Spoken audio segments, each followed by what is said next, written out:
मैं एक new question के साथ डील कर रहा हूँ जिसमें मेरे को मैक्सिमा और मिनिमा बताना है फंक्शन से। मैंने क्या किया है कि फंक्शन क्रिएट करने की कोशिश करूँगा इस क्वेश्चन में मैक्सिमा मिनिमा बताने के लिए कि फंक्शन से मैं मैक्सिमा और मिनिमा बता पाऊँ। ठीक है, स्टार्ट करते हैं। बेसिकली मैं स्टार्ट कर रहा हूँ इंक्लूड stdio.h से, जो बेसिकली हमारा पैकेट होता है इनपुट और आउटपुट का। ठीक है, फिर मैं यहाँ पे फंक्शन क्रिएट किया हूँ मैं वॉइड मैक्स मिन का। ठीक है, और मैं यहाँ पे इंट एरे दिया हूँ और इंटीजर जे दिया हूँ। ठीक है, मैं इनपुट दे दूँगा इंटीजर एरे में, इसलिए मैं यहाँ पे इंट एरे लिया हूँ। और मेरे को एक इनपुट और चाहिए होगा, तो मैं यहाँ पे वेरिएबल जे ले लिया हूँ। आप चाहो तो कुछ भी ले सकते हो। ठीक है, फिर मैं एक फ्लैग ऑपरेटर लेता हूँ। फ्लैग ऑपरेटर मैं इसलिए लेता हूँ क्योंकि अगर मैं लूप में ही कोई मैक्सिमा या मिनिमा को प्रिंट करने की कोशिश करूँगा, सो वो बार बार रिपीट हो जाएगा। ठीक है, तो उसके लिए फ्लैग ऑपरेटर लेते हैं। बट मुझे बाद में पता चला कि कोड करते वक्त कि मेरे को ज़रूरत नहीं पड़ेगी, क्योंकि मैक्सिमा बार बार चेक होके वो अपडेट होता रहेगा। ठीक है, सो तो यहाँ पे फ्लैग ऑपरेटर का मेरे को यूज़ नहीं आया था, बट मैंने यहाँ डिक्लेयर कर दिया था। तो मैंने बता दिया आपको कि जब फ्लैग ऑपरेटर डिक्लेयर करते हैं तो या तो ये 1 या 0 से, ये बूलियन में काम करता है। ठीक है, बूलियन का या तो 0 या 1 होता है, या तो ट्रू होता है या तो फॉल्स होता है।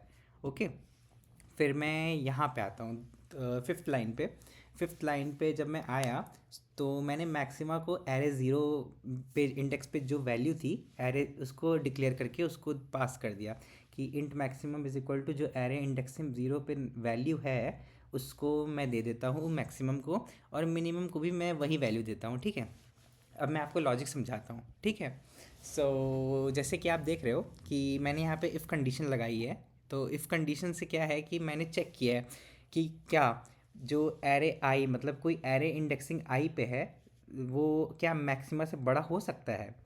तो अगर वो देखेगा कि हाँ बड़ा है, कि एरे आई का जो वेरिएबल एरे आई में जो नंबर है इंडेक्सिंग पे जो नंबर है वो मैक्सिमा से बड़ा है, तो मैं यहाँ पे डिक्लेयर कर दिया हूँ कि maximum is equal to array I, कि मैक्सिमम मेरा नंबर एरे आई होता है। ठीक है, और ये लूप के अंदर है, जैसे कि ये लूप के अंदर है I is equal to zero और आई इज़ लेस देन जे से चल रहा है, और आई प्लस प्लस। ठीक है, सो ये जब तक जे है तब तक ये काम करेगा लूप, तब तक ये मैक्सिमा, और सिमिलरली उसी की तरह मिनिमा, कि मिनिमा अगर मेरा बड़ा हो जाता है एरे आई से, मतलब कोई एरे आई पे जो जैसे एरे थ्री, मान लो आई की वैल्यू थ्री है, उस पर अगर मेरा जो इंडेक्स थ्री पे जो वैल्यू है ना, वो मेरा उससे बड़ा है, मिनिमा से छोटा है, सॉरी बड़ा नहीं है, मिनिमा से छोटा है, तो मैं यहाँ पे डिक्लेयर कर दूंगा minimum is equal to array आई।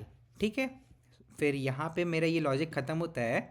तो मेरा फॉर लूप भी मैं यहाँ पे ओवर कर देता हूँ, जैसे कि देखो कि इधर मैंने यहाँ पे और यहाँ पे इसको ओवर कर दिया है, ब्रैक इंडेक्सिंग करके ख़त्म हो गया मेरा इंडेक्स, मैंने दे दिया एरे आई में, और मैक्सिमम को चेक कर लिया और मिनिमम को भी चेक कर लिया, और उससे मेरा चेक होके ये मैंने यहाँ फाइनल रिजल्ट को प्रिंट कर दिया। ठीक है, अभी देखो यहाँ पे मैंने रिटर्न ज़ीरो क्यों नहीं यूज़ किया, कोई किसी को क्वेश्चन होगा, तो मैं बताना चाहता हूँ कि ये जो वॉइड मैंने यूज़ किया है ना, इसीलिए यहाँ पे मेरे को ज़रूरत नहीं है कि यहाँ पे मैं रिटर्न ज़ीरो यूज़ करूँ।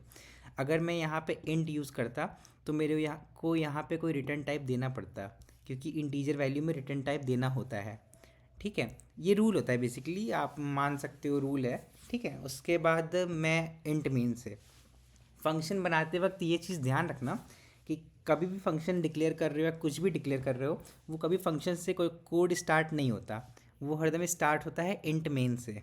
ठीक है, फिर मैं यहाँ पे एक इंटीजर पास करता हूँ और फिर मैं रेंज उसमें स्टोर कराता हूँ एरे की, और फिर मैं यहाँ पे उसकी रेंज प्रिंट कर देता हूँ, और यहाँ पे फिर मैं एलिमेंट्स स्टोर करा लेता हूँ, और फिर मैं यहाँ पे फंक्शन पास करता हूँ। देखो इधर 33 लाइन पे मैं जब जाऊँगा ना, तो मैं यहाँ पे फंक्शन पास कराऊँगा, तो ये जो फंक्शन जैसे ही मैं पास कराऊंगा ना, ये सीधा मेरे कोड को ले जाएगा वॉइड मैक्स मिन पे। ओके, फिर ये यहाँ से कोड रन होना स्टार्ट होगा, फिर यहाँ तक ये रन करेगा, फिर ये यहाँ तक जब ये रन कर जाएगा ना 18 19 तक, तो ये प्रिंट करके वैल्यू मेरे को दे देगा मैक्सिमम और मिनिमम की। अब कुछ लोग और ये भी पूछोगे कि ये एड्रेस ले जा रहा है कि कॉपी ऑफ वेरिएबल्स ले जा रहा है, तो मैं बताऊंगा कि यहाँ पे कॉपी ऑफ वेरिएबल्स जा रही है, एड्रेस नहीं जा रहा, क्योंकि मैंने यहाँ पे पॉइंटर्स को यूज़ नहीं किया है। ठीक है। सो होप मैंने सही से बताया हो। अब मैं रन करने की कोशिश कर रहा हूँ, ठीक है, अब रन करते हैं। सो जैसा कि देखो, एंटर रेंज ऑफ एरे, जे में मेरा रेंज स्टोर हो रहा था, तो मैं यहाँ पे 5 लेता हूँ। एक मिनट, जस्ट अ मिनट, यहाँ पे मैं 5 लेता हूँ, ठीक है। 5 लिया। अब मेरे को कह रहा है कि एलिमेंट्स स्टोर कराओ, तो मैं स्टोर करा देता हूँ 1 2 3 4 एंड 5, ठीक है। देखो आ गया मेरा, the maximum value of array is 5 and the minimum value of array is 1। सो मेरा कोड प्रॉपरली रन हो रहा है एंड तो मेरा लॉजिक भी सही है इसका मतलब। और फिर सब कुछ मैंने एक्सप्लेन कर दिया, और अगर कुछ भी इशू हो या कोई प्रॉब्लम हो तो आप मेरे को कमेंट कर देना, मैं उसका रिप्लाई कर दूंगा, ठीक है। Thank you for watching my video and yeah, if you like the video, then give me a thumbs up. Okay, thanks.